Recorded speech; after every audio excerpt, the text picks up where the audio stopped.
things first, we want to read you guys a little bit of our mission statement. And this is really important to us for a number of reasons. One of the things that AAPI Women Lead is trying to do is to strengthen the progressive political and social platform of Asian and Pacific Islanders in the US. In essence, we are unapologetically progressive.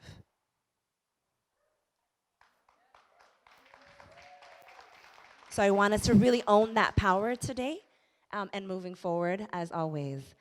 We do this work through the leadership of self-identified Asian and Pacific Islander women and girls. We emphasize self-identified, and we emphasize the leadership of Asian and Pacific Islander women and girls. A lot of times there's these images of what a leader is supposed to look like, and not very often does it look like the folks sitting here. And so what I want us to do is to populate those politics and that image as well, right? So that's what we're doing. Word. It's a very interactive conference. Our goal is to challenge and help end the intersections of violence against and within our communities. We do this work in solidarity with other communities of color.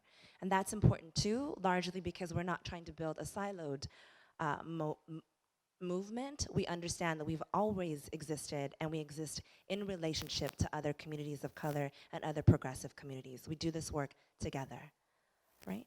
So I'm glad that we all understand that, and this is a mission statement that we all agree with. Boom.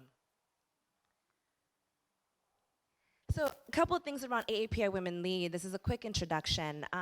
We are hosting community listening sessions across the country eventually, but we did this conference based on some listening sessions. We went around the Bay Area, we talked to a bunch of people throughout the state, and we were like, what do you all need? So what you all see today is going to be a culmination of what everybody else out there said they wanted to have happen. So this is actually community-based and driven conference. That's important for us because moving forward, that's what we want to do. Make sure that the community tells us what you want to see and we ideally make it happen, right? We also do this work in partnership and solidarity with a bunch of other people. So since we started, we've already had folks in Atlanta come out to invite us. So we were at the National Conference of Vietnamese American Attorneys. I was fortunate enough to be invited to be on the Angela Rye Show on BET last week. So that's gonna air again, I think in a couple of days. And then Senator Barbara Lee was also invited a few of us to come out and speak on the Congressional Caucus of Black Women and Girls. Heads up, Congresswoman, not Senator, Congresswoman Barbara Lee will also be here at noon or in the afternoon to visit us. She's also asked, she humbly asked if you would be here as well. But we want to make sure that we kind of honor all the folks who are working with us, and we want to make sure that we're working with folks that do good work across the board. So, this is a lot of talking for the time being, I'm so sorry. So we're also honoring a legacy. We understand that our hashtag I'm ready didn't start with us, it actually started and stands on the shoulders of a lot of people.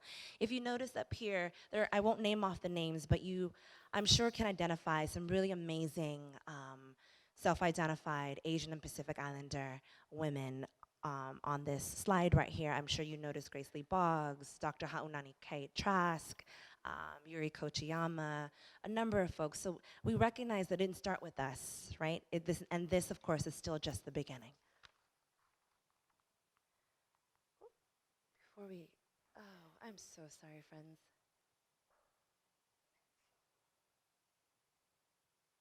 Okay, a little bit about how it started. So AAPI Women Lead was started by two women. That would be myself, Dr. Connie One, and Jenny One. Let me tell you a little bit about us really briefly. Dr. Connie One is me, and it's kind of silly. But the way that it's all started, I've been doing this work for about 20 plus years around issues of racial and gender-based violence. I've done this work as an anti-sexual assault advocate, counselor. I do this work as a former sex worker. I do this work as a former professor, still a scholar, still a researcher, and still an educator. And in all of the times that I was out here in the streets, in the academy, and in our communities, what I noticed was that there was a need for more of our folks in these spaces, not only in spaces of leadership, but just our stories to be everywhere. We are a very dynamic, complex diaspora.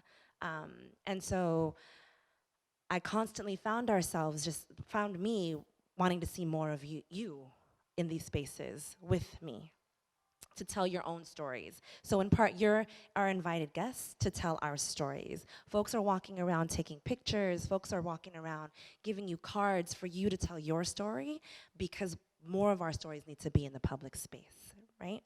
And the other reason this organization was created was because Jenny One, who is standing somewhere, right there, Jenny One is my sister, who also experienced a bunch of racial and gender harassment, especially in corporate America.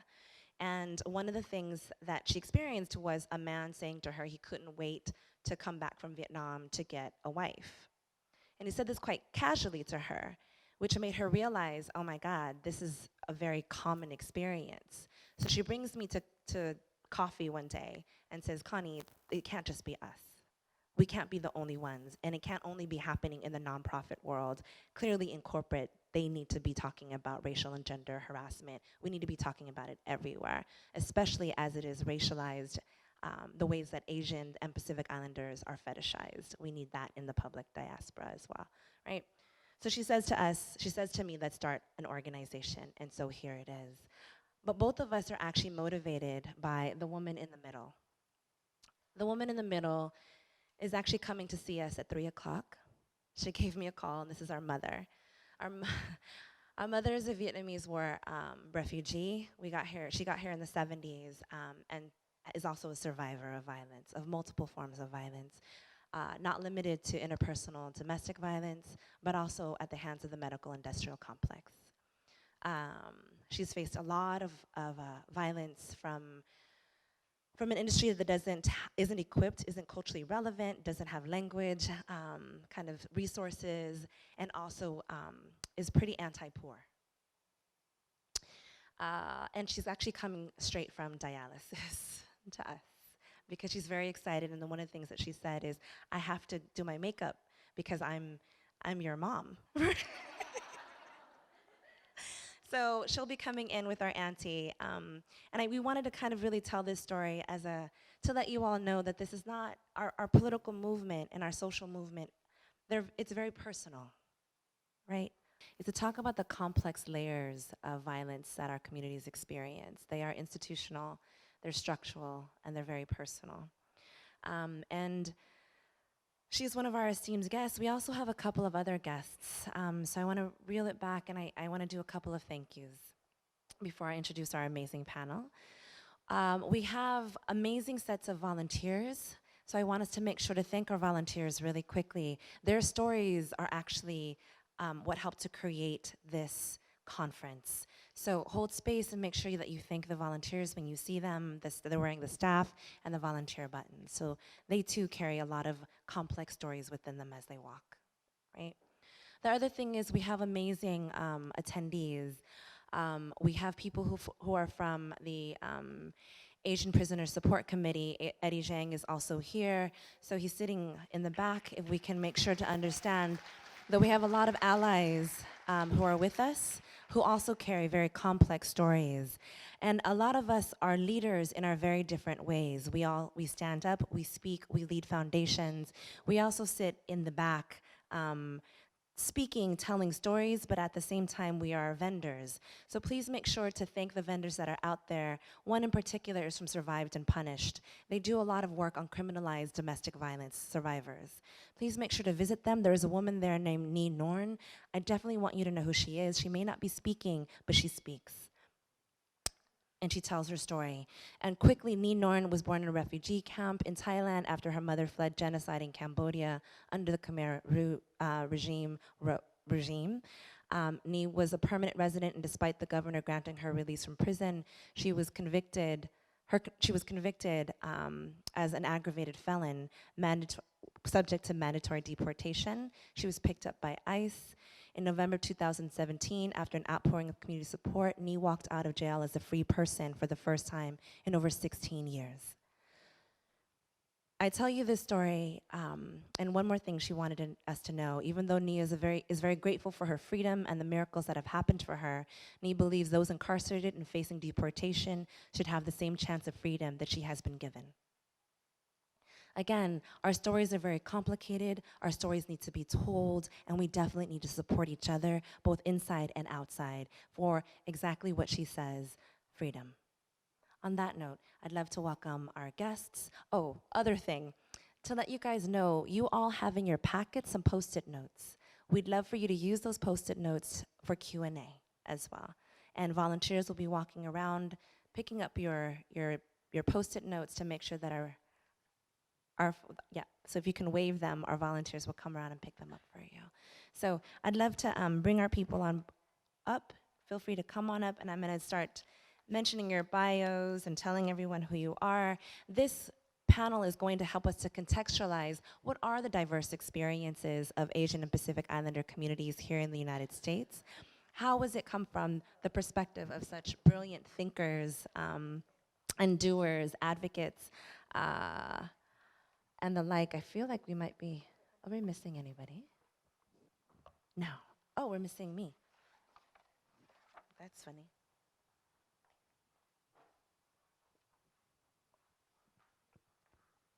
Before I sit down, let me tell you guys a little bit about who's sitting here. Second is a dear friend. So from Dr. Oyen Poon, a very dear friend and colleague of mine, is flying in. She flew in from Colorado to be here with us. She's an assistant professor of higher educational leadership in the School of Education and director of for the Center of Racial Justice in Ed and Research at Colorado State University. Her research focuses on the racial politics and discourses of college access, higher ed organization, and policy. She works on affirmative action and Asian Americans. Dr. Poon is also recently co-authored an amicus brief in the SFA versus Harvard federal lawsuit. I don't know if you guys know what this is about. On behalf of 531 social scientists supporting race-conscious affirmative action. She also co-founded the Chinese Americans Reimagining Leadership Summit in Boston. So please welcome Dr. Oyen Poon.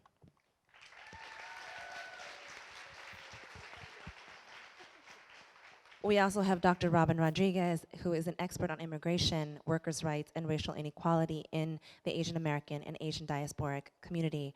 She has authored 6 books, 4 published and 2 forthcoming, and lectured internationally on these topics. Dr. Rodriguez is also an activist who has worked closely with a range of grassroots AAPI organizations. Please welcome Dr. Rodriguez.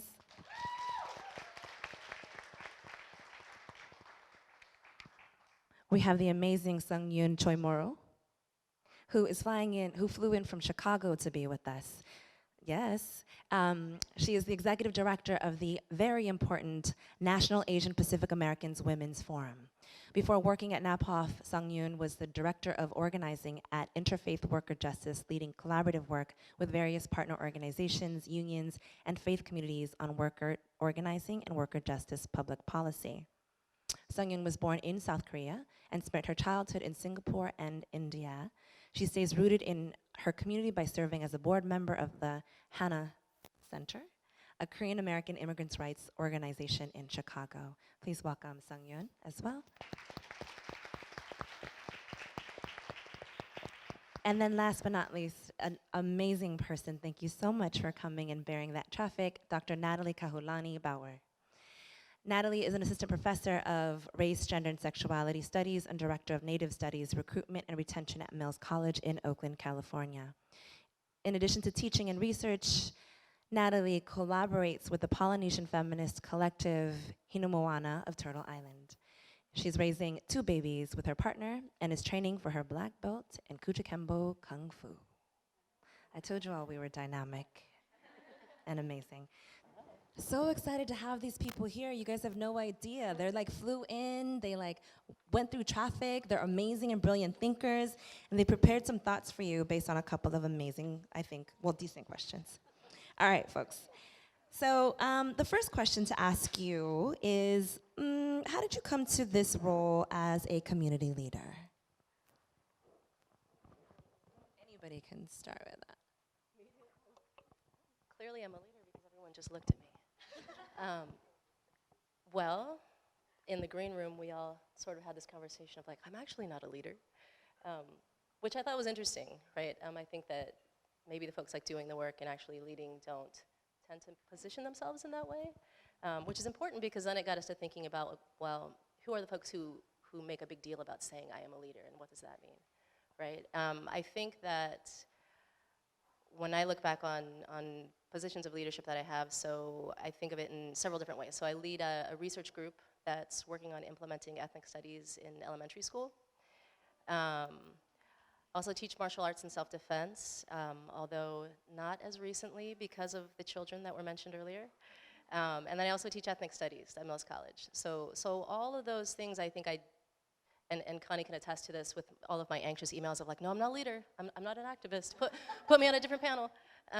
But there is a great deal of leadership in those places. And I feel like for me, it wasn't a decision at one point, but it was a series of small choices that were made in order to provide people access in places that I had access myself, whether that's in terms of providing education and curriculum or self-defense training, things like that.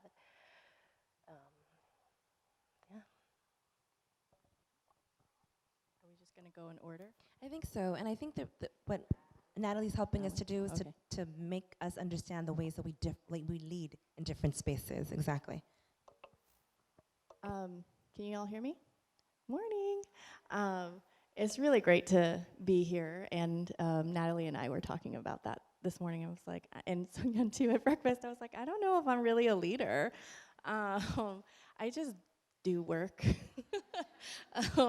But I guess if I was really to think through that, you know, like Connie said, a lot of my work has been around the racial politics of affirmative action in Asian Americans. I've been doing research for more than 10 years now on affirmative action in Asian Americans in various settings. And really, I think when it comes down to it is, how did I find myself in this? It started out, I want to say like 15 years ago at Davis, when UC Davis, I was a staff member in Asian American Studies, and had an opportunity to be an admissions reader.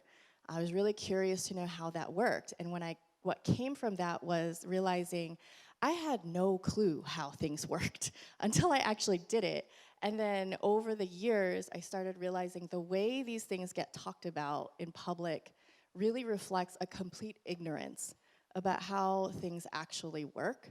And people are just popping off at the mouth thinking they know. Like, I've done it too. So I'm like, everyone just pops off at the mouth thinking they know what they're talking about, because maybe some people have gone to college, maybe some people know people who went to college, even people who, you know, oh, I work in a college, so I must know. No, you don't.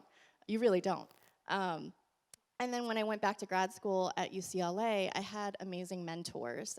Don Nakanishi was one of my mentors, my advisor. He had been at the forefront of a battle in the 1980s, and he kept pushing me out there. He made me, in my very first semester as a doc student, sit on a panel with Kimberly Crenshaw. And I was like, what? I'm not, this is, what?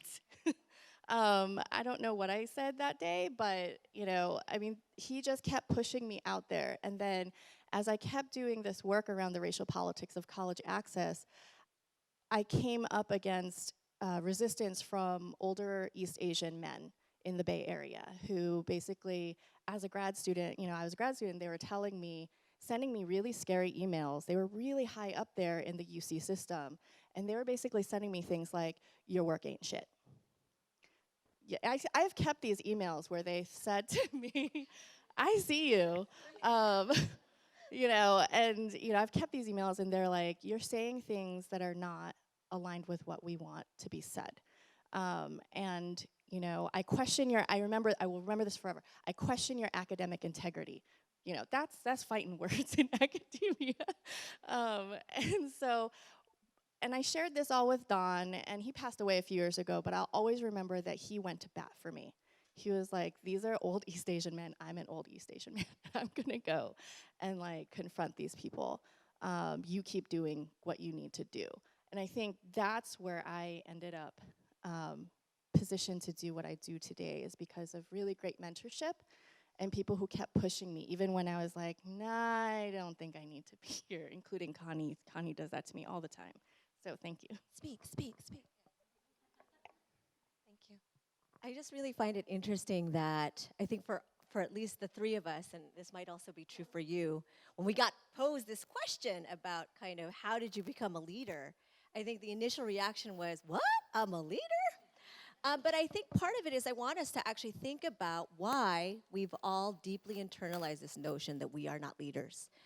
And I think that I loved actually that we were posed the question, even kind of put on a plenary, kind of a panel at the very beginning, because it really implicitly and explicitly is challenging that very notion, right? Because I think in another kind of space, we are not the type of women who would be called up to be as the people we're looking to as leaders, right? I always think it's kind of interesting, right? That typically there are certain professions, just by mere fact that you are of a particular profession, it's assumed you're necessarily always already a leader. If you are a lawyer of any type, you could be a corporate lawyer, you could be an immigration lawyer already, always already equals leader, can speak for a community. Certainly doctor. I'm not talking about us kind of doctor. I'm talking about medical doctor, which is really quite striking, right? That those of us who do the work of diagnosing society, of actually really trying to understand society, the social injustices and violences that constitute the society, and have something to say about it, have studied it systematically, we're not the people you're going to look to necessarily almost immediately to kind of to be this figure of leader. But a surgeon, right? Surgeon versus a sociologist, you're going to go to surgeon. I mean, there is a way in which we've come in this kind of very cis, heteropatriarchal, transphobic, white supremacist society in which we live. We have very definite notions of who is a leader. And I think we all have to reclaim leadership. So for me, leadership is about a particular role. It's not an individual achievement. And so for me, it's about kind of really recognizing that if I am a leader, it's because I have to be accountable. I am not a leader by just decree because I have achieved X, Y, Z. These letters after my name do not automatically confer onto me leadership.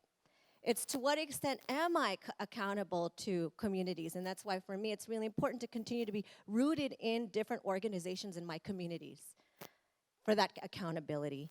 And to what extent am I using my status and role to open up space, to disrupt the powers that be? Now, if I am not doing that work, I cannot be considered a leader, right? You earn the status and role of leadership and not necessarily just achieve it because you've done a certain kind of thing. And I think that's really important. And I think that, we have within our various cultural traditions very different notions of leadership that we ought to hold up and hold close.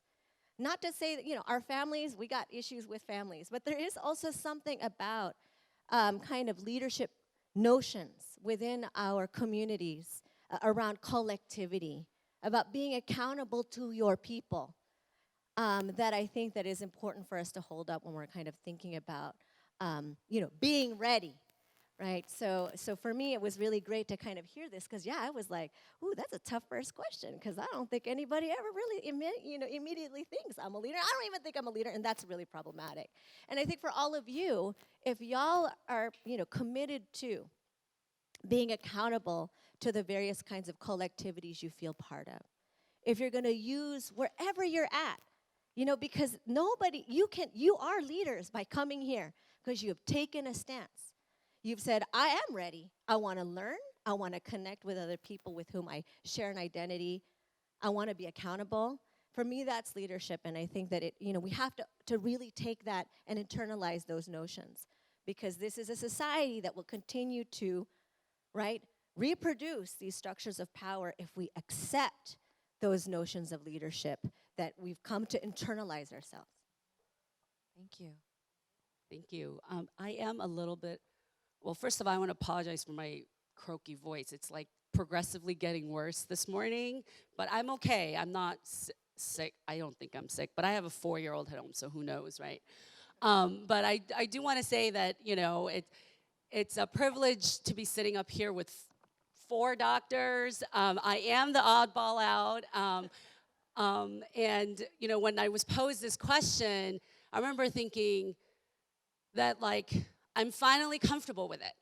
because, you know, technically my job is to be a leader, right? I'm the executive director of an organization, and it took me a long time to be comfortable in that, with that, for people to look at me to have answers and to do things, right? Because I've always seen my role, and I think it is very much cultural and, you know, gender stereotype that women do the work, right? Like we're the people in the back that make everything happen and all of those things. And it really did take me a while to be comfortable with being somebody up front, to being okay with being the leader up front who's not like making everything happen, but like talking, right? And when this question was posed to me, I was like, yes, I am a leader, and I'm gonna talk about how I came to this role. And so all that to say, it's, you know, leadership it's a progression, right? It's something you evolve into, and I really like what Robin said, that it's not about you as an individual, but it's really what you are called to do in service of. And one of the things that I've been thinking a lot about and how I came to be a leader is taking risks. You know, I've always been told that I'm way too opinionated for the color of my skin, from where I'm from my gender, all of those things. But what I realize is when I speak up, you know, I would have people come and tell me, oh, I was thinking the same thing, thank you for saying that, right? If that's happened to you before, you are a leader and you need to keep speaking up, right? Because there's something about taking that kind of risk and having that courage that isn't there for everybody. And this isn't to judge people, it's just that some of us are like, well, we're you know, it takes a lot of courage for me to muster up a lot of courage to speak up, and because I know what's coming, right? To be like, okay, here I go again, and say something. But and all of us play different roles in that spectrum of how we you know, how we confront or disrupt the status quo. But I really want to encourage those of you in this room that feel like that you have that burning thing in you, right? That you want to say something is wrong. Like, it's like the emperor has no clothes and no one is saying anything, right? And what it takes to do that. And I believe that the moments where I have really mustered up the courage and been brave has really been the times where I feel like I've grown as a leader. And in this day and age, I think, especially as an Asian American woman with a 4-year-old daughter, I see how she is so like untethered, and she just says whatever's in her mind. She the other day asked this man with a beer belly, "How big is your baby in your belly?" You know, like she, you know, like no, there's no, you know, she doesn't have these like, you know, baggage and things that have the world has shaped her to be, to tell her to behave a certain way. And I see her and I take so much inspiration from her to be like, that was me, and then the world made me into this person to behave in certain ways and be in a box. And for me, continuing to grow as a leader is continuing to unbox myself and being free to be who I am. And it is really my hope that as I continue to do that, that other people feel liberated to do that as well. That like, even if it's more risky and harder for us to be, but it is more important for us to be free than to not be at all. Mm-hmm. I really, yeah.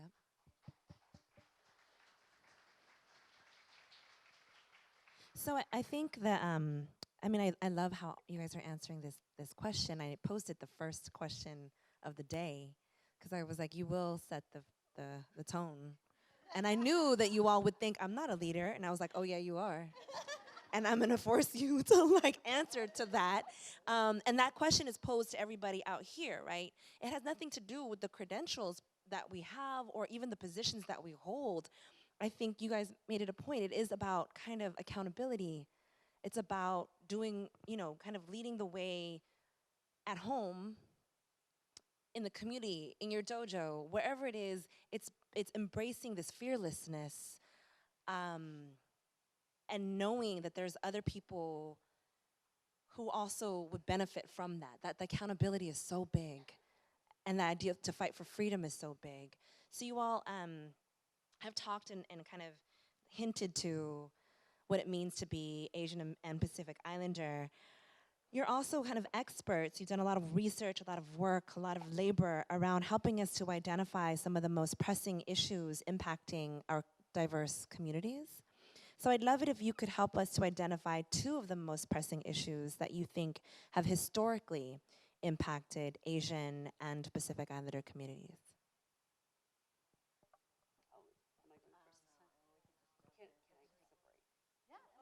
Okay, then I guess I could take it.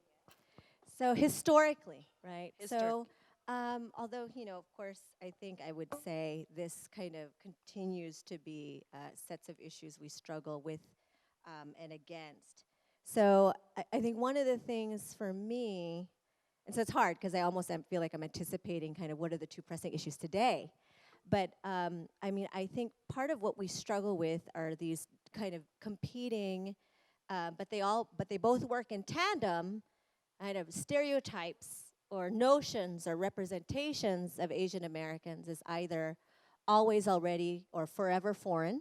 So this is kind of, if those of you are not, how many of y'all have actually taken an ethnic studies course or an Asian American studies course in your life? Raise your hand big and high. Okay, so y'all, some of y'all know this. But it bears repeating, especially based on what we have heard from President Trump of the last few days, right? Around kind of just the taking away of birthright citizenship, right? So for those of you who are Asian Americans and who've taken Asian American studies, you know that Asians were once what? Does anybody remember? Aliens ineligible for citizenship, right? So, part of what we struggle with is kind of, on one hand, this kind of always foreign, that those people somehow cannot ever belong to this place, and yet we have this other seemingly contradictory stereotype representation, right, image as the model minority. And it's coming from without, outside of us, and yet there's also a way in which we internalize it ourselves. And I think that these are historically struggles we've had from without and within, and in a lot of ways continue to this day. And I mean, so I think it's important to understand the histories around kind of Asian American exclusion from citizenship, Asian American kind of bans, right? There were Asian bans, right? Preceding the Muslim ban, which is itself an Asian ban, of course, because so many Asian Americans are in fact of practicing the faith of Islam.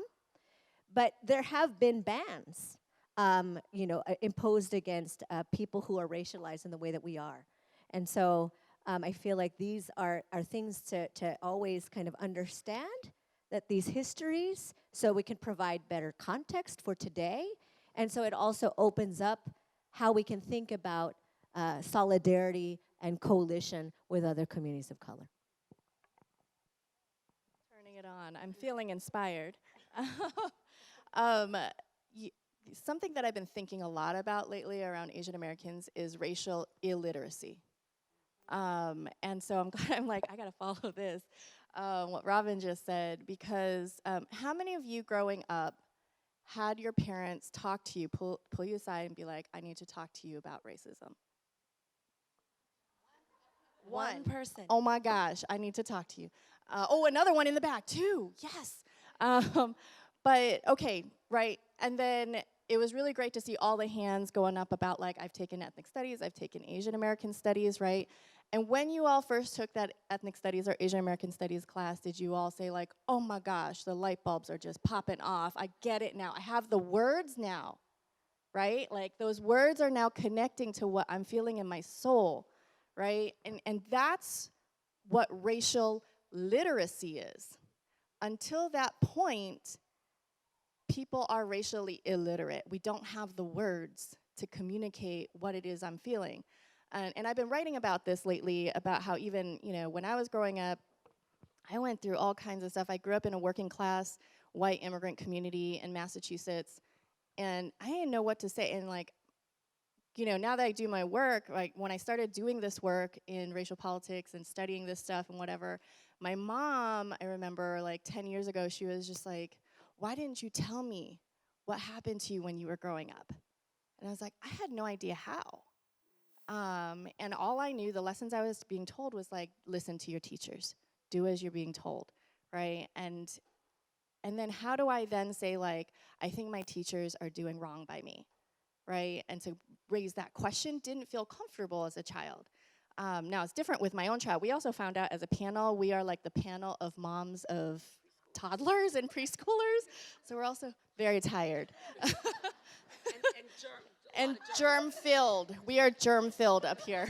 So, but it's different now. I'm very thoughtful. You know, I really think a lot about how I talk to my own daughter about race and sex and gender, even though she's 3, right? Like, but it's just like those moments that are really interesting to me. I think it's about racial literacy or illiteracy. And when I'm thinking a lot about racial illiteracy, and this is what I'm seeing a lot with the affirmative action stuff. So sometimes people are like, why do you do work on affirmative action? It's not like that's like the major educational equity issue.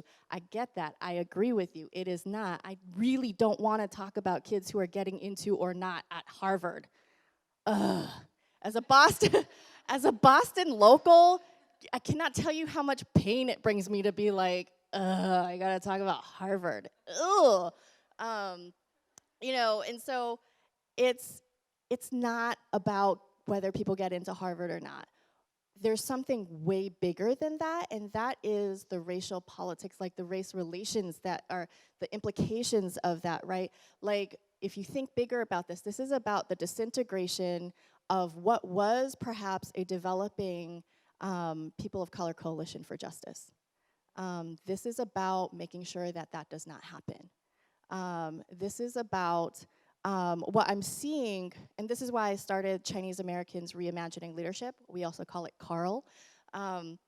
Because I'm tired and I need to, Carl needs to help me train young people to go get their parents. Okay, that's what Carl is about. I'm training young Chinese Americans to go get our people. Because what we're seeing is in Fremont, we're seeing Chinese immigrants protesting against sex ed. We're seeing in Massachusetts, Chinese immigrants protesting against gender equality bathroom bills. Also in Texas, right? These are all Chinese Americans leading. We're seeing Chinese Americans leading the fight against disaggregated data. All right, we've seen that here in California, right? And so it's not just about affirmative action. We're talking about way bigger political issues and setting back the movement for a people of color coalition for racial justice, like way backwards. And so I think those are, and I think it really does stem from, because I have talked to these people, right? Like I've actually had conversations with these people who are fighting disaggregated data, who are fighting affirmative action. And they talk about the Chinese Exclusion Act, and they talk about, you know, these things in a way that is really twisted. You know, and so they use that same history that we teach and read about and study, and they use it to be like, disaggregated data is just the first start of concentration camps. Yeah, it's a big jump. And so, so I think it's all tied together. What we're seeing with this rise of a reactionary movement amongst mainly Chinese Americans, and this is when I also realized, oh, I need to claim being Chinese American and do something about this. It stems from our illiteracy. And just because it's happening with Chinese Americans does not mean it's not going to spread to all our communities. So we got to go collect our people. Thank you. Go ahead, Natalie.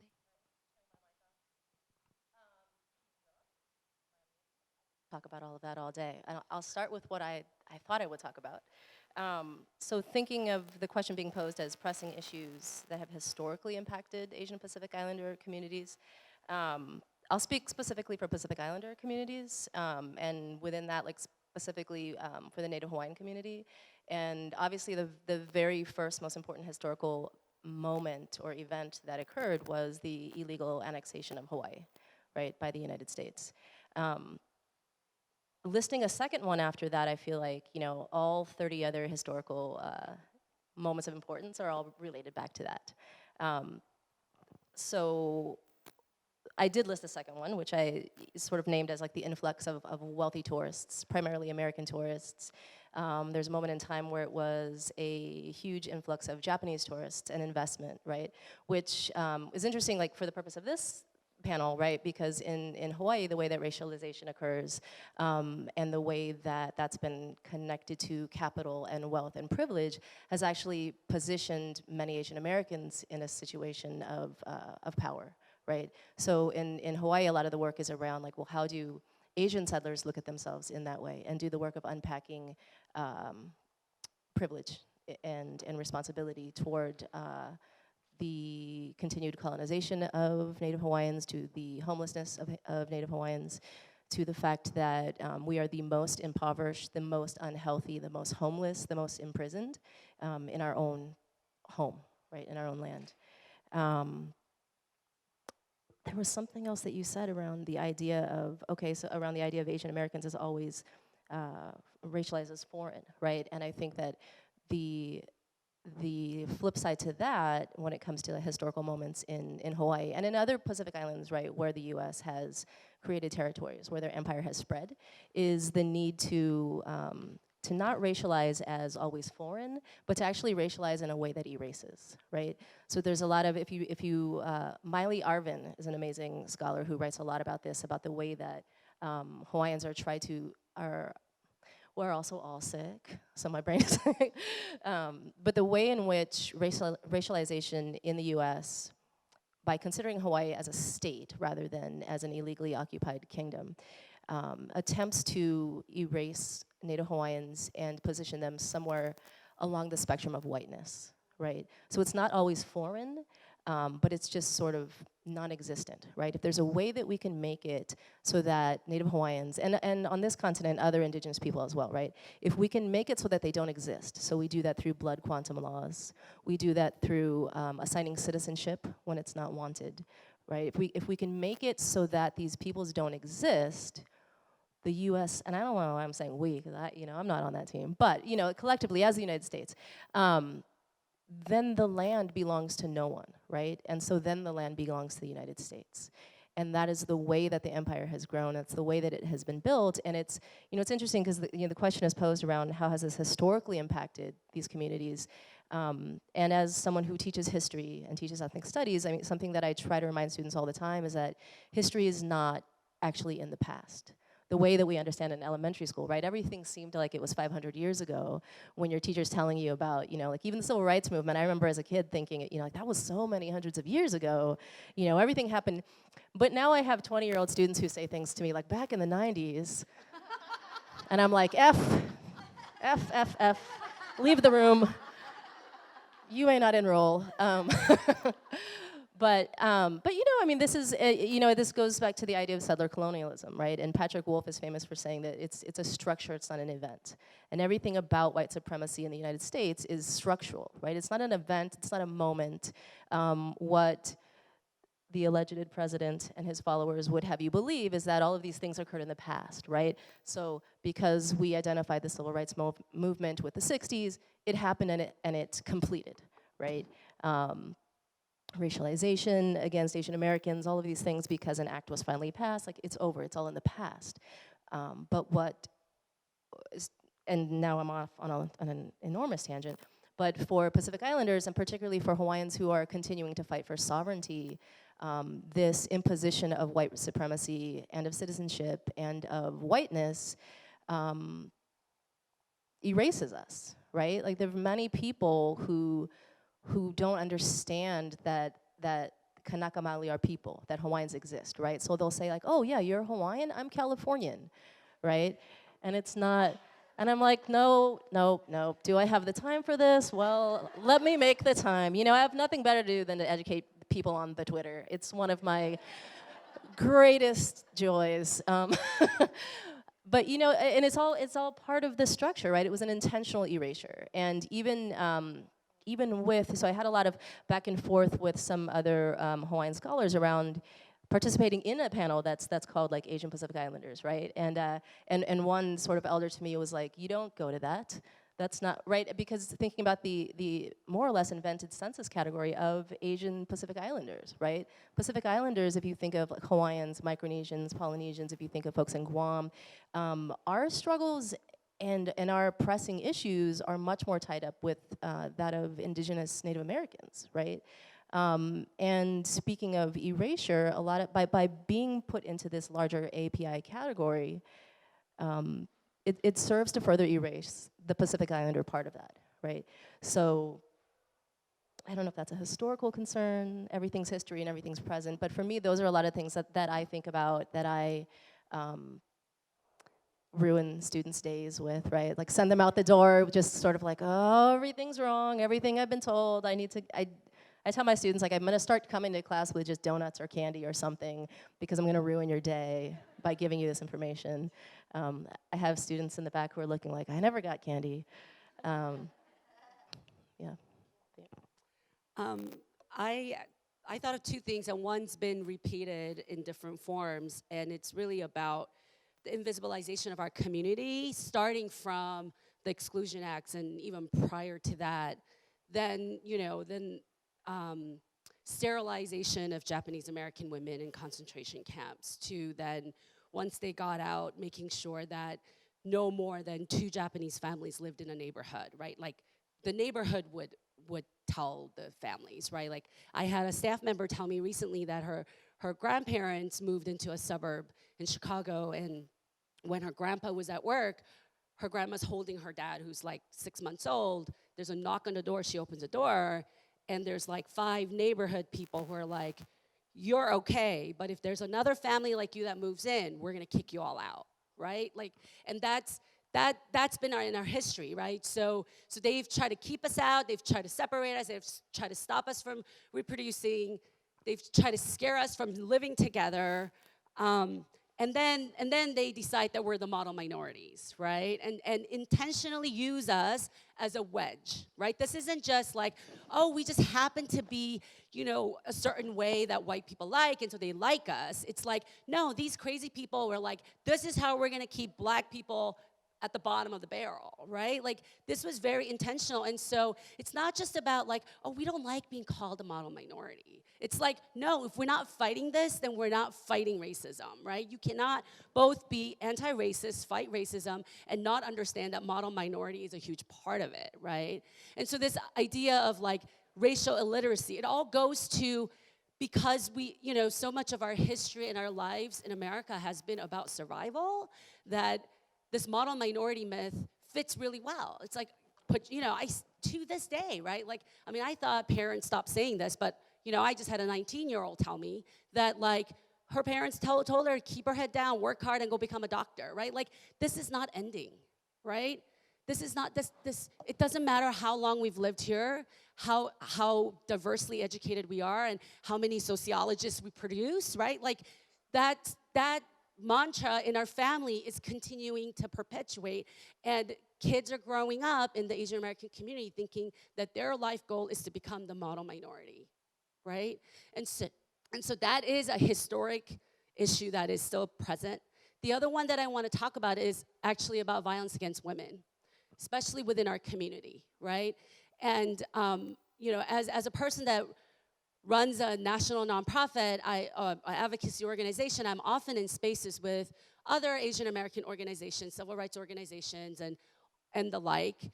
And I'm often struck by, most recently I was just telling Oyen this on the way over, that, like, to be honest, I don't know if this is like whatever, being public or whatever, I might get flack for it, but I've been very disappointed at the silence of the API progressive movement around the Me Too movement and the Kavanaugh nomination and the sexual assault stuff that's been happening. There has been nothing said publicly. They've come out, as soon as Kavanaugh got nominated, they came out, with a statement saying that he's not the right person, but not during the entire hearing period did any one of these civil rights organizations step up and say, we believe survivors, right? Not a single one of them did. It was the Domestic Violence Shelter Organization. It was NAPOF, our organization, right? It is still up to victims in our community to speak for ourselves. I recently heard that there was a there was an organization that started in a state that doesn't have a lot of Asian American organizations, and that organization started because of domestic violence victims. They were having problems within their community around domestic violence, so this organization got started. But it was so hard and controversial to get this organization up and running because the community did not want this organization to exist. In this day and age, our community is still trying to hide the fact that 40 to 60% of Asian American women, cis and trans and gender nonconforming folks, are experiencing gender-based violence and intimate partner violence. Nobody else is talking about this except the folks at AAPI, GVB, and domestic violence shelter organizations. This is still seen as a women's issue. I'm constantly being referred to as the person that leads the women's organization, right? This patriarchy and chauvinistic bullshit needs to end, right? And I am tired of the movement telling me that we need to fight for all of us, including men, that I should not talk about these issues because it divides us, right? And so, and within that is erasure of the work that Asian American women and women of our heritage have done to fight and struggle for freedom and for liberty, right?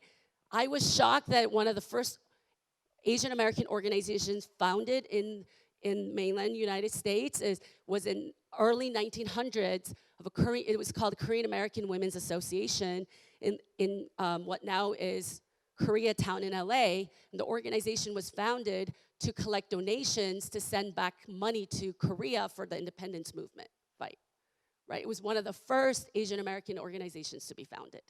Who knows about that? How many of you knew about this? Yay, right? Like even in our studies, we're not learning these things where women are center and leaders of of movements, right? And so, to me, that is a historic issue that still moves into the present that I think is really pressing, particularly for the API community. Thanks, guys.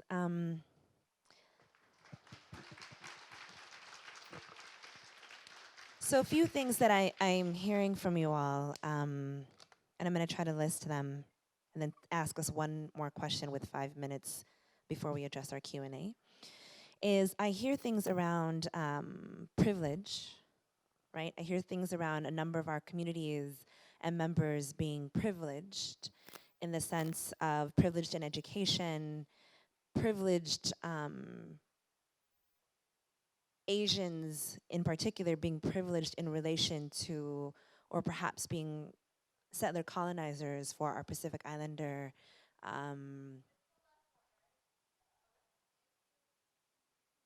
cousins. I wouldn't even say, but like distant cousins or whatever it is, right? I'm hearing this. I'm hearing about there's a sense of exceptionalism as well. I'm hearing that there is something about the model minority. I'm hearing a lot around erasure. This is a heads up is that Asian American AAPI Women Lead intentionally use the term AAPI because it's a very popular term. And we bring in scholars and work and activists like Natalie to come in and say, oh, this term is a little bit of a problem. And it's also bringing in scholars like, Oyan, who say things like, we have a bunch of privilege also that we need to kind of look at. So the idea is not only to celebrate our identities, but to trouble our identities in relation to each other. So we hear things around, anti-Blackness in our community, from our communities, and towards our communities, right? We're talking about Black Asians within our communities that are also experiencing tons of racism, right, and colorism within our communities. One of the things that I want us to think about too, as a Vietnamese woman coming, we're war refugees. I think about indigenous Vietnamese folks and how we were erased by the U.S. kind of colonization. I bring these topics up because I want you all to help us to address the complexities by saying, Oyen said Kimberly Crenshaw. Not everybody knows who Kimberly Crenshaw is, right? Kimberly Crenshaw is a law professor who came up with this term intersectionality. The term intersectionality means that specifically black women, and then we realize other women of color, sit at the intersections of various identities, marginalized identities. We sit at the intersections of racial marginalization, gender marginalization. For those of us who are queer, we sit at the marginalizations of sexual identity, preference, lifestyles, whatever it is, and then we talk about, you label, put on our class, right? We sit at the intersections. And those of us who are survivors at the intersections. So folks, with a few minutes, can you help us to think about the ways that Asians and or Pacific Islanders, right, experience these intersections? Help our audience. Essentially, this was like Asian and Pacific Islander 101. That's why I brought you all on first. This whole conference is an entire syllabus. So tell us what that means. If it's okay. I mean, I think for me, I think it's really important to reclaim the notion of Asian American Pacific Islanders as a political identity and not a demographic I check off the box one. Good. And I think that, if we have to talk about historical problems, issues, is that we have forgotten that it was an invented notion precisely to bring together our intersecting histories and experiences. And so I think for me, I grew up in a predominantly kind of, I'm hearing that apparently the school I went to was like 94% people of color. I grew up just thinking about myself, a Filipino, and I didn't have an issue with that. I mean, I was very comfortable in my skin being a Filipina. I didn't identify necessarily as Asian American. That was not a thing to me. That was something that belonged to other people that were not me. I was Filipina. That is who I was and am. It's still a very important part of who I am. It came later when I got out of Union City, where I grew up, started, hey, Union City, where you at? Logan, that's right. What? Go ahead. But it was kind of being and occupying other kinds of racialized and classed and spaces when I came into, initially kind of an understanding that, I'm experiencing something here for which I didn't have a language initially. And then I came into Asian American Studies, which of course, was a privilege, and unfortunately is still too much of a privilege for those who can get into a college or opt to go to college. It should be something you learn in preschool. But at any rate, I think that, that's where I cultivated a sense of myself as also Asian American Pacific Islander. So I think it's really important for us to all of us to walk away from us understanding that this is an invented identity that was always about drawing out those intersections. It was always already about challenging, white supremacy. It was always already about challenging anti-blackness. It was always already about, questioning empire, capitalism. It was always already about challenging heteronormativity. And I think for me also, although, and I get there are things that we have not done in terms of just politically. But for me, that's how I understood what it means to be Asian American. And when I claim Asian Pacific Islander or Asian American Pacific Islander, it's all of those politics. It's not a demographic checkbox. And for people who claim that and weaponize it to advance white supremacist, anti-black, anti-immigrant, transphobic agendas, y'all cannot use that. That you are not API to me. So I really feel like that's how I think about, and it's an important thing to embrace. This is a political and necessarily, intersectional identity. Is it okay if I just say ditto? That's the truth. That's the truth. Like, save time and just ditto. Like, everything. Everybody who agrees, raise your hands. Oh, nice.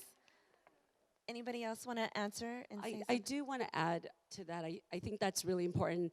One of the things I want to emphasize is that I think part of getting the world or even our neighbors to understand intersectionality is telling your story. I know we started out this morning, I heard Connie talking about everybody having a story and telling stories.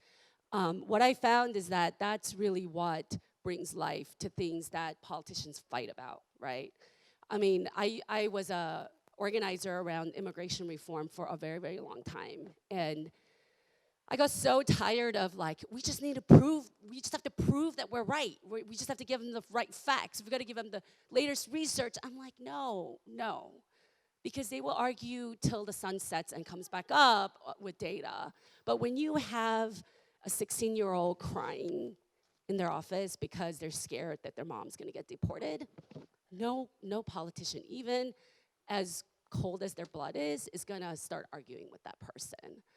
And what I find is that oftentimes when I'm talking about what it means to be Asian American, people resonate more when I tell stories, and I'm like, well, 50% of this and 75% of this and blah, we speak 150 languages, blah, blah, blah, blah, blah. All of those things really only come to life when we tell our stories. And we have a lot of stories to tell. I will guarantee you that every single one of you in this room sit at different intersections and have different stories to tell.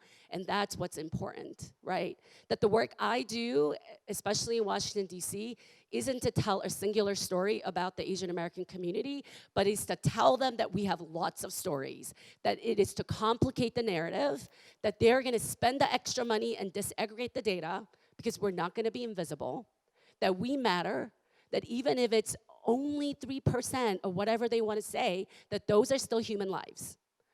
And so for me, using the intersectional framework is not about being academic, but it's really about being practical and finding solutions to crazy problems we have in this country, right? I feel like a lot of the problems we have, and politicians are like, their eyeballs are rolling backwards because they don't know what to do, and it's because they're approaching everything from a single issue perspective.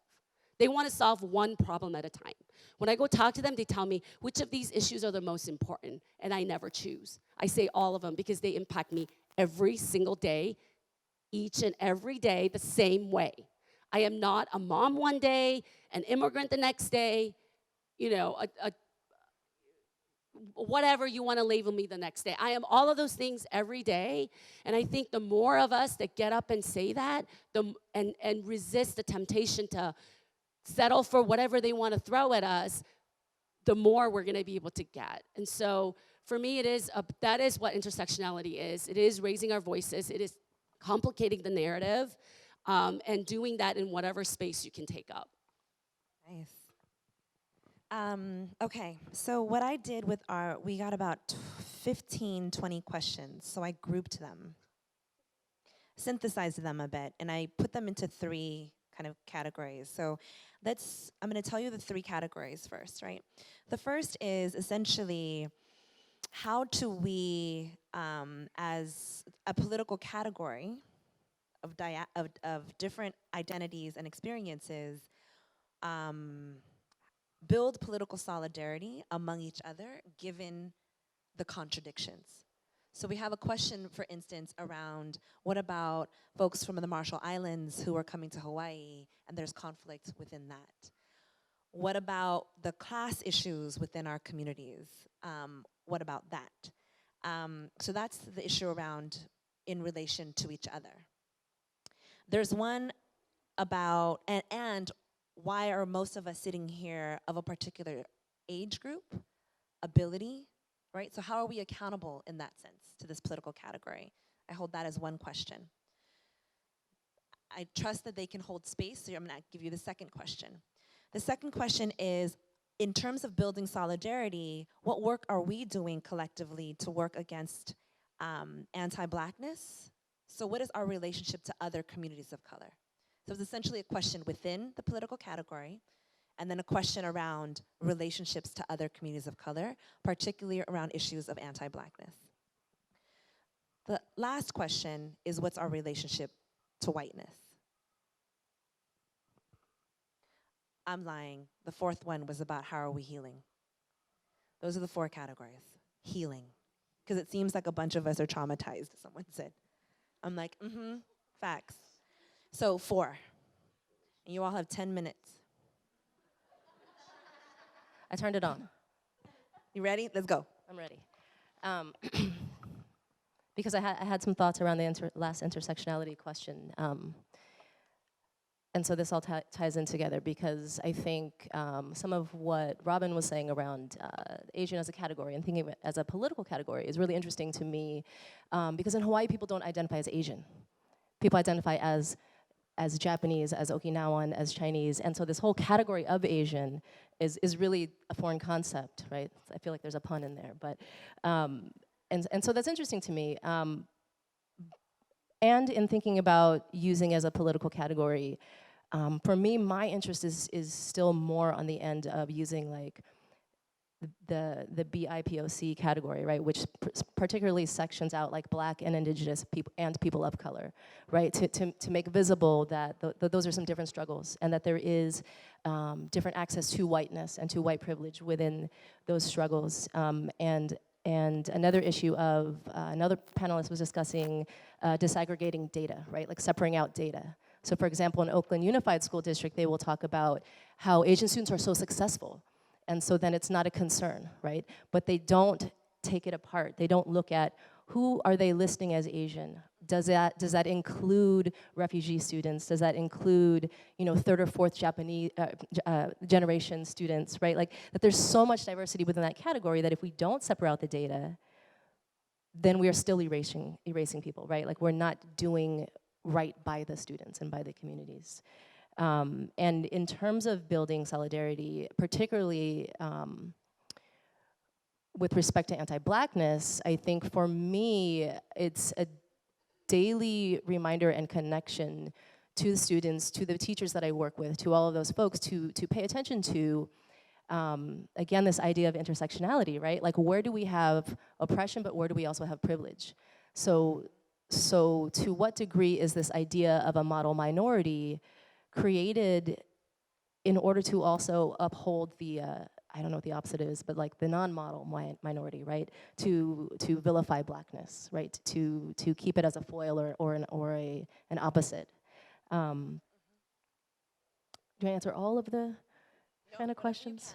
Okay. 10 minutes for you to fix everyone's Yeah, eyes. I mean, so some of those things, right? So even in terms of like a relationship to whiteness and what that means, it doesn't necessarily mean that now if I have access to whiteness, I identify as a Caucasian or a person of European descent, right? But it means what are the privileges and the power of whiteness in this country, and how does my having light skin privilege or my being able to pass because of my academic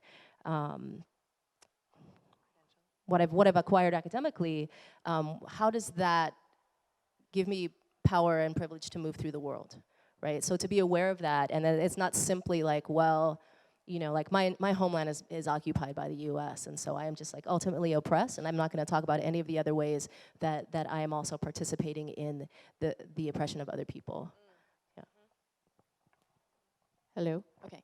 So I mentioned Carl. If you want to check out our website, it's reimaginingleadership.org. And my friends, so again, I'm from the Boston area, and so my friends and family last year after the fight in Massachusetts around disaggregated data, where you had like over 1,000 Chinese Americans doing a sit-in at the Boston State House over disaggregated data, a bunch of friends and I were like, holy fuck. We got to go get our people. So we threw this thing together, reimaginingleadership.org, and the whole point of that program, it's like a 5-day crash course in Asian American studies, but focusing on really this framework of how do we as Chinese Americans come into solidarity? Like, what does that mean to be in solidarity with people across intersections? Across intersections of oppressive systems, right? And so it does directly address anti-Blackness, and the choice, I think, historically, especially Chinese Americans have had, which is, do we choose to reify the status quo structures of inequality and say, I'm just going to get mine and just raise up and get mobility in the current system, or do I want to join a transformative racial justice movement? And choose transformative justice, right? So my book someday, whenever it gets written, it is entitled Racial Justice or Racial Just Us.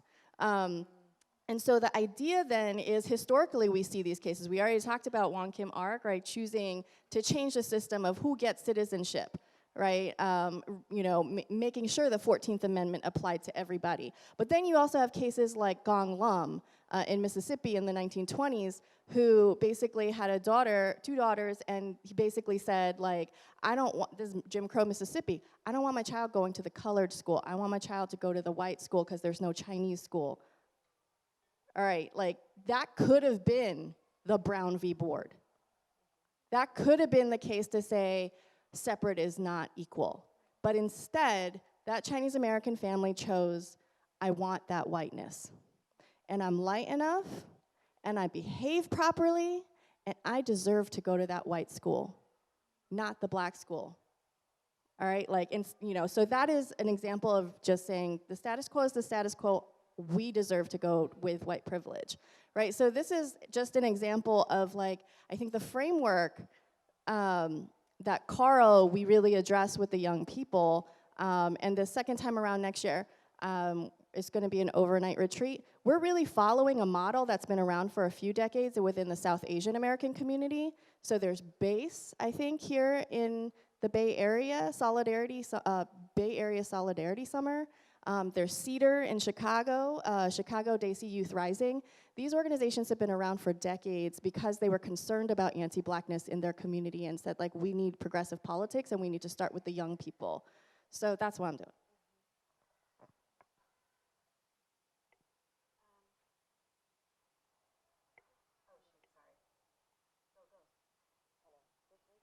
There, it's working now. It's green. I'm going to take up the issue of how do we heal. It's interesting when I hear a question like that, it unsettles me in different ways. Partly because on one hand, I am invested in healing, but I'm also very wary of the ways in which notions of healing, trauma, self-care, sometimes I feel cultivate a response to the structures of power in which we live that's highly individualized, that I'm very, very, very concerned about, because that is not the way for me forward. And so it's hard for me to even understand that, because I feel like I want to hear, for me, it's about how are we envisioning and creating, like, kind of like, how do we create spaces of liberation and justice? Like, that's how I typically ask a question, and I guess there's something about healing that, not to devalue the importance of, as somebody who is a survivor of domestic violence, I get, like, the trauma of that experience in this intimate partner relationship. And so I don't also discount the importance of that work, but I just want to say that I'm a little bit nervous sometimes about, how we might mistakenly kind of think that it's about kind of a kind of a centering that's too individuated, when right now we do have to kind of do the hard work of the connection. So I just want to, say a little bit about just the various ways in which, at least I've been trying to do that in the field of higher education. Because I think it is important for us, first of all, to just, let's not take for granted that the university is this good place. The university is fundamentally a space that perpetuates violence. STEM, everybody's all about STEM. For what? For who? For what purpose? Is it STEM for the people, for the earth, for our land? Or is it STEM to be weaponized against our land, against our people? I'm not okay with that. We just had a strike across the UC system because our University of California is starving workers. There are barely, I just became chair of Asian American Studies. I go into these faculty, things. I am the only one. So part of, I think, the work that we have to do is really kind of create ways of being in those spaces. You know, so part of what I feel like I've been doing is just mentoring people to be professors. Like I literally tell my students of color, ignore everything that your white professors have told you, because that is not the way. That is not the way. They tell you this, you do the opposite. Just, don't do that. They say, you only focus on your work. Don't be an activist. Don't talk to that. Don't do ethnic studies. Don't listen. Because our survival and, our healing comes when we sustain our communities. We help each other. We're keeping these doors open. And yeah, sometimes it's more work, but it's a labor that is worth it. And so I think that, there are lots of ways I could provide examples, but I think it's really about we have to actively create space where we're shifting cultures of how we inhabit these fundamentally violent institutions. And I think education is one of those places where we have to actually think about it as a violent space, because I think sometimes we think, oh, education, we all need to get our education. Let's just be clear what a university is really all about. It's about reproducing all of these violences, and we shouldn't take that for granted. So we have 1 minute left, Okay. and what I'm going to do is give that to you to actually also help us to close out. Oh, okay. All right. So kind of synthesize that Yeah, and then sure. see what happens. So, in brief, I want to make sure we distinguish the difference between power and privilege. I want you to think about that's very important. In doing the racial justice work, it is really important to understand how we have access to privilege, but that is not the same as power. White people want you to think you have power. So, that's important. And then in terms of our work around anti-Blackness, I think it is really important for Asian Americans. I find this often with activists who come to racial justice work without a deep understanding of our own racial oppression in this country. And so they do. I mean, a lot of Asian Americans act like white allies in the racial justice movement. And that's not right either, right? We need to own and know how our story and our racial oppression in this country, how our liberation is tied up with the liberation of other people of color. And that is really, really important place to start. And so in our organization, one of the things that I really value and I'm proud of is one of our values is solidarity.